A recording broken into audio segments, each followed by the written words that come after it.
Bienvenue à bord du vaisseau Hypersensas.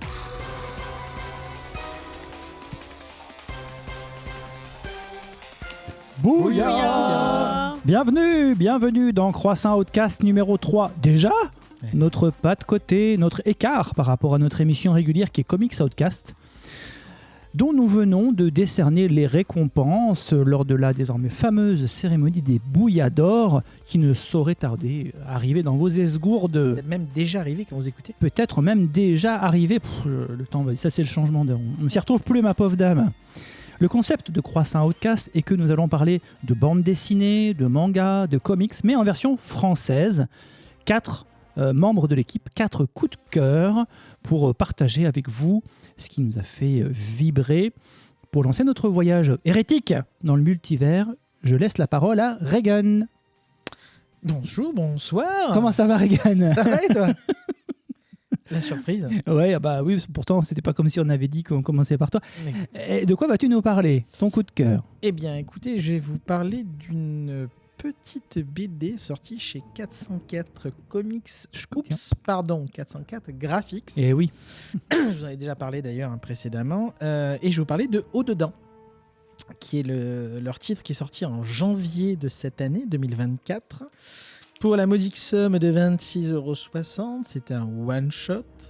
C'est une biographie, fiction-biographie, enfin c'est avec quelques éléments un peu, on va dire, rajoutés, mais c'est bien l'idée d'une biographie. Et l'auteur est Will MacPhail.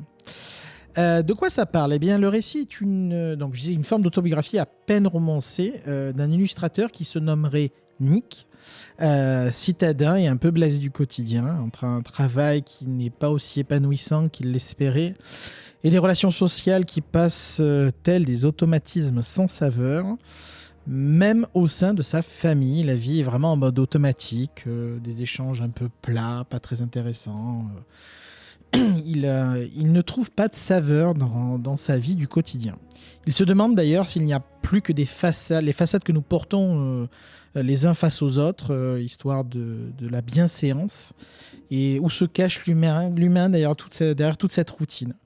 Donc ça va être ce cheminement. Il va essayer de se demander est-ce qu'on peut aller plus loin que juste le chit-chat, comme dirait l'autre. Et pour le coup, c'est un gros coup de cœur. Après Lonely, qu'on vous avait déjà parlé à maintes reprises ici, on continue dans les comics qui questionnent et qui touchent juste. Alors c'est tragico-comique un petit peu. C'est un savant dosage entre profondeur et légèreté, entre comique et tragédie, entre tradition et modernité, j'ai presque envie de vous dire. Ça se passe au Japon? Non, pas du tout. Mais on se retrouve vraiment à se poser des questions sur le poids des conventions sociales. C'est extrêmement bien écrit, c'est très touchant. Il y a de quoi verser sa petite larme, j'avertis quand même à l'avance. Mais pour le coup, c'est un titre fort et que je ne saurais que trop vous recommander. Et je rajouterai que l'édition, encore une fois, chez 404, et pour changer, est absolument magnifique. C'est vraiment une belle découverte. Pour un titre qui ne nous avait pas forcément... Enfin, c'est partie des titres qu'on voit passer, qu'on ne se jette pas forcément dessus. Et ravi d'avoir fait ce rattrapage tout récemment avec des illustrations qui, au premier abord, sont assez simples, mais cachent un diamant d'innocence que je vous recommande chaudement. Et d'ailleurs, je sais que des camarades autour de la table l'ont lu. Oui. Alors, oui, qu'est-ce que vous pouvez nous en dire? Pour ma part, c'est un titre qui m'a beaucoup plu aussi. J'ai été vraiment charmée par le dessin. Pour moi, il manque un truc au niveau de l'histoire, sans pouvoir mettre le doigt dessus. Il y a je sais pas, il y a un truc qui m'a manqué, mais j'arriverai pas à l'expliquer ni à le préciser. Par contre, le dessin est incroyable. C'est beau, c'est doux, c'est amer, c'est un peu triste, mais c'est porté d'espoir. Et c'est un grand oui quand même. Hein. C'est un grand oui, malgré tout. Cool. Ouais, et puis pareil pour moi, au niveau de la lecture, alors je vais pas dire un monde plaisir, c'est peut-être pas le cas.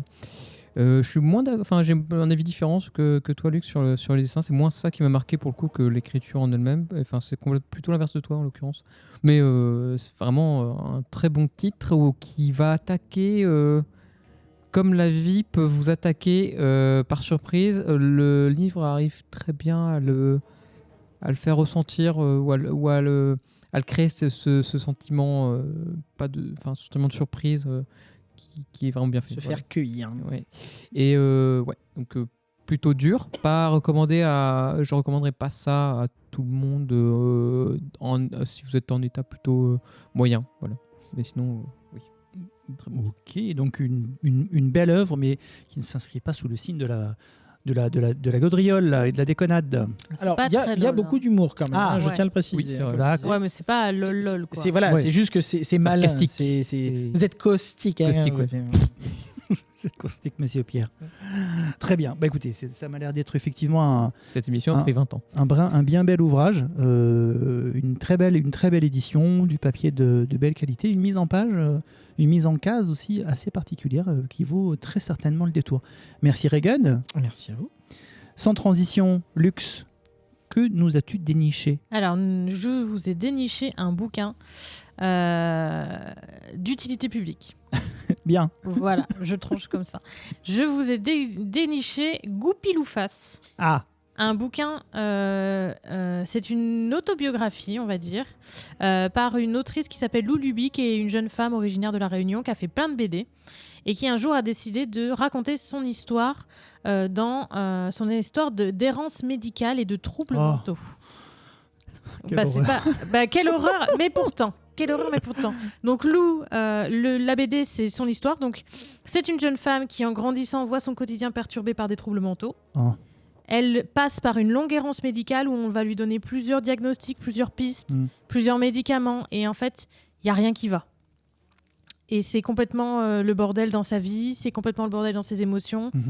Vraiment, elle est perdue. Jusqu'au jour où elle va tomber sur une praticienne qui va lui parler de cyclothymie. Alors, qu'est-ce que c'est la cyclothymie? La cyclothymie, c'est un trouble de l'humeur de la famille des bipolarités.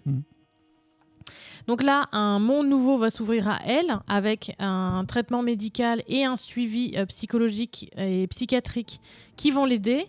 Et elle va, en fait, à travers la BD, représenter son mal, son trouble, sous la forme d'un renard qui va l'accompagner et qui parfois se mue, parce que donc le principe de la cyclothymie, de la bipolarité, etc., c'est l'oscillation entre des périodes de down, donc de dépression, et des périodes de manie où c'est la cucaracha tous les jours, au point de potentiellement se mettre en danger, etc., etc. Donc le but du jeu, ça va être d'apprendre à vivre avec ces différentes facettes de personnalité et d'humeur et de vivre sa vie le mieux possible. Pourquoi c'est d'utilité publique? Tout simplement parce que si vous avez une personne bipolaire dans votre entourage, cet ouvrage va vous donner des explications scientifiques, va vous donner des chiffres et va vous donner des clés. Donc, en tant que personne malade, déjà, ça va vachement vous aider, ça va vachement vous éclairer sur ce que peut être votre maladie, etc. Mais en tant qu'accompagnant, aidant et proche, ça va vous donner plein d'astuces, plein de directions, on va dire, intelligentes pour pouvoir prendre soin des personnes que vous aimez et qui peuvent être atteintes de ces maux. Très, très bien. Donc, concrètement, c'est aux éditions Delcourt. Ça a été édité en 2016. Il y a eu une réédition augmentée en 2019 où il y a un petit livret de 10 pages justement directement destiné aux proches qui a été ajouté. Très bien. Ça fait à peu près 150 pages. C'est bourré d'humour, c'est frais, c'est mignon, le dessin est choupi tout plein. Je vous montrerai tout à l'heure, je ferai tourner le livre. Donc du coup, c'est un sujet qui est très grave et qui en même temps est traité mais de façon légère, mais pas dans le sens superficiel. Dramatique. Et exactement, Ouais. c'est pas du tout dramatique. Ça donne beaucoup d'espoir et voilà. Et c'est vraiment un bouquin. Ça me tenait à cœur d'en parler parce que Chouette. je pense vraiment que ça peut. Voilà. Il faut savoir qu'il y a 6% de la population qui est atteinte de troubles de l'humeur. Vous avez peut-être quelqu'un dans votre entourage qui en souffre. Offrez-lui ce bouquin, offrez-vous ce bouquin et parlez-en. Très bien. Voilà. Et c'est 18 € à peu près. Oui. Alors offrez-lui, J'avais il oublié faut de dire. peut-être faire attention, il y a peut-être des gens qui pourraient peut-être mal le prendre, je sais pas. Attendez de voir si la personne est diagnostiquée peut-être. Oups. Genre, j'ai lu ça, j'ai pensé à toi. Autour de la table, quelqu'un a mis les pattes de renard. Point encore, mais du coup, ça va être l'occasion. Ouais, exact. Très bien. Merci, Lux. T'en prie. Je passe sans coup férir le relais à XT. Oui. Alors, Je vais vous parler d'un livre, donc en l'occurrence un manga, un volume, donc, et qui a un trait pas très très manga si vous avez l'occasion d'y jeter un œil. C'est un manga qui s'appelle Helter Skelter, donc pour ceux qui voient la référence à l'asile, enfin en tout cas qui est une référence sur la santé mentale en l'occurrence. C'est écrit par Kyoko Okazaki. Ça vaut 17,80 € et c'est édité chez l'atelier Akatombo. C'est un livre qui est sorti originellement en 2003. Je pense que le marqueur est relativement important pour le sujet qu'on va évoquer.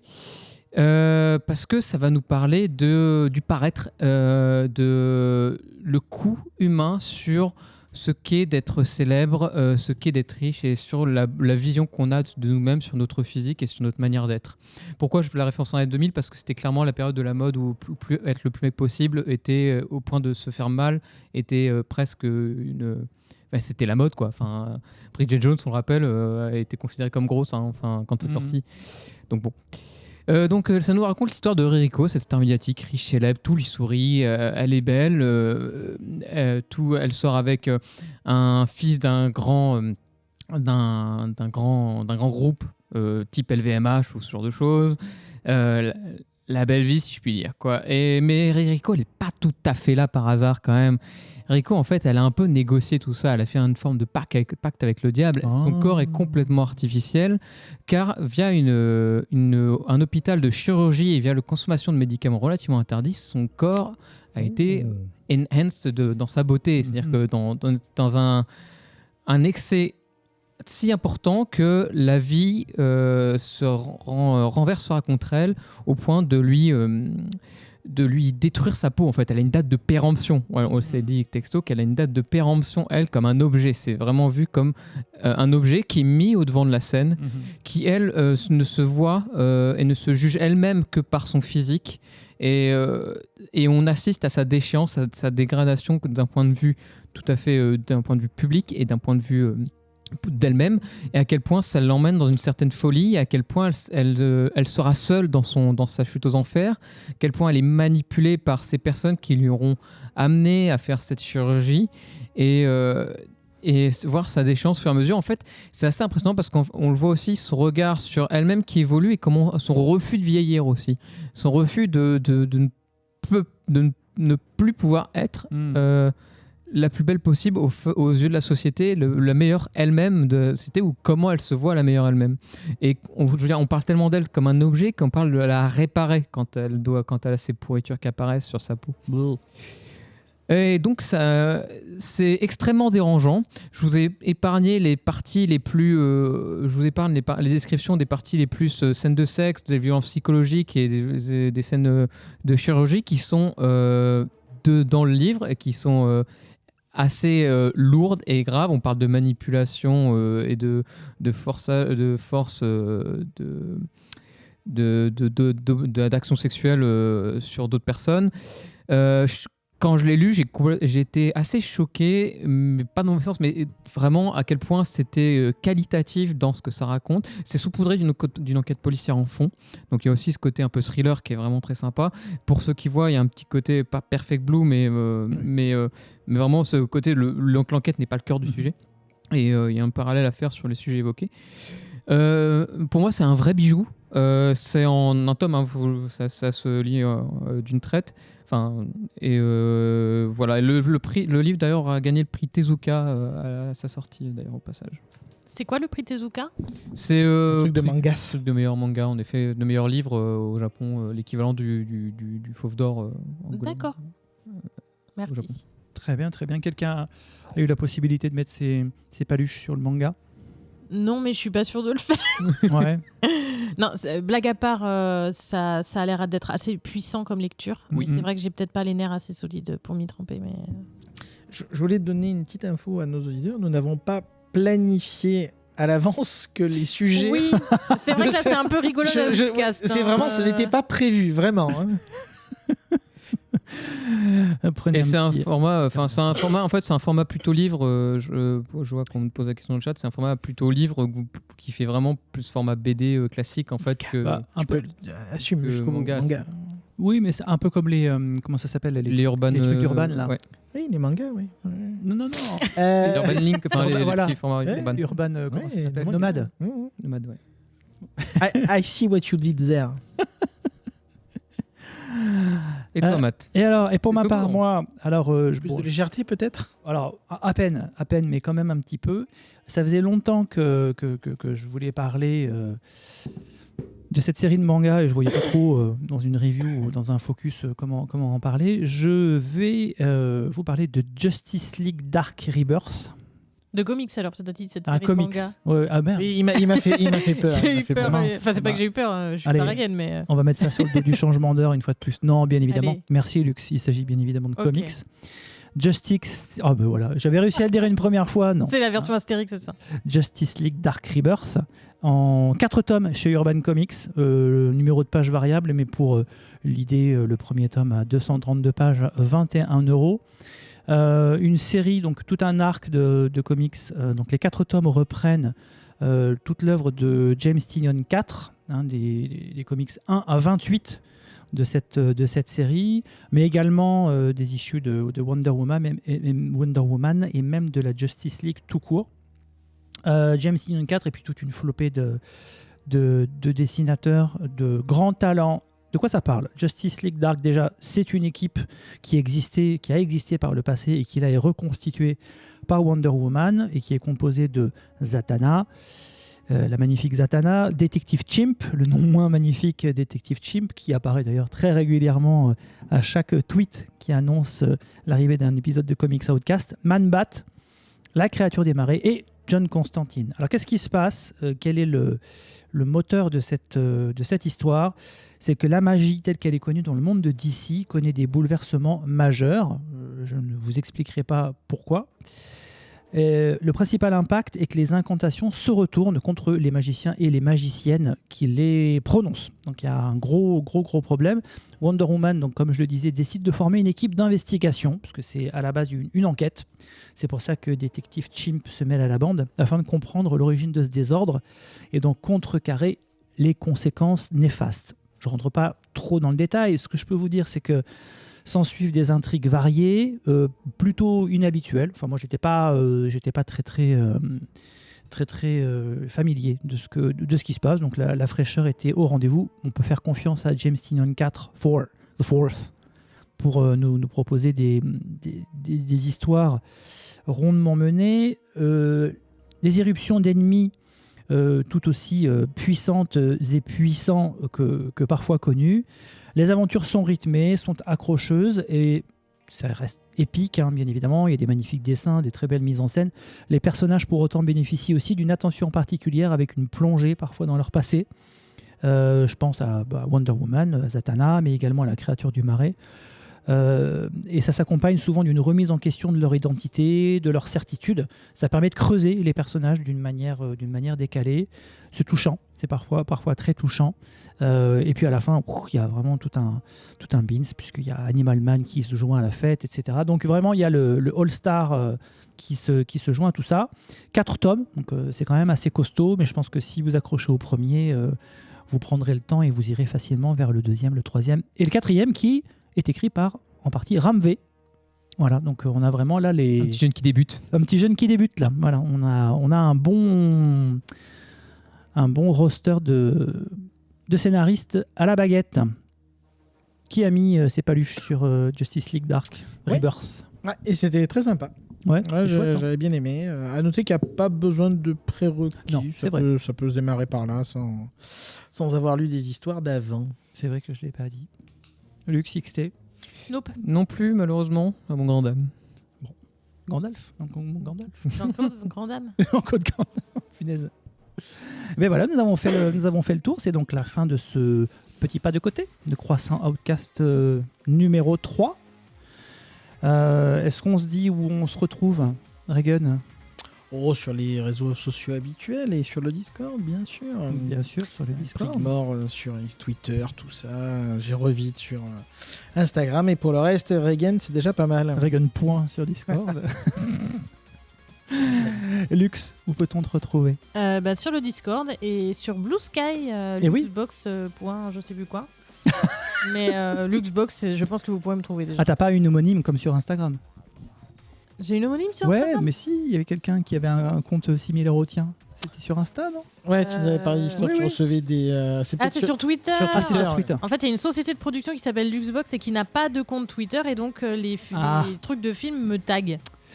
Voilà. Mais bon, c'est pas grave. C'est rigolo. C'était Je sur- réponds not the right Luxbox. XT. Sur le Discord principalement, un petit peu sur Blue Sky quand l'envie m'en prend, et sinon dans mon travail, voilà. sur Oui. GitHub. Bah, écoute, hein, il faut bien manger, il faut bien gagner sa croûte. Hein. Voilà. Eh bien, merci beaucoup pour cette revue. Alors, effectivement, nous n'avions pas choisi de thème thématique, hein, mais moi, ce que je retiens, c'est qu'il y a d'un côté du persona et de la vérité, de la maladie et de l'espoir, et de la marchandisation du corps. Hein, Guy Debord, si tu nous écoutes, de l'au-delà, on pense à toi, et humanité, et puis de la magie sombre, un bon cocktail pour vous permettre de passer d'excellents moments en langue française. Merci à toutes, merci à tous. Merci. Et rendez-vous bientôt. à un prochain bientôt. Croissant À bientôt. Outcast. Bye bye.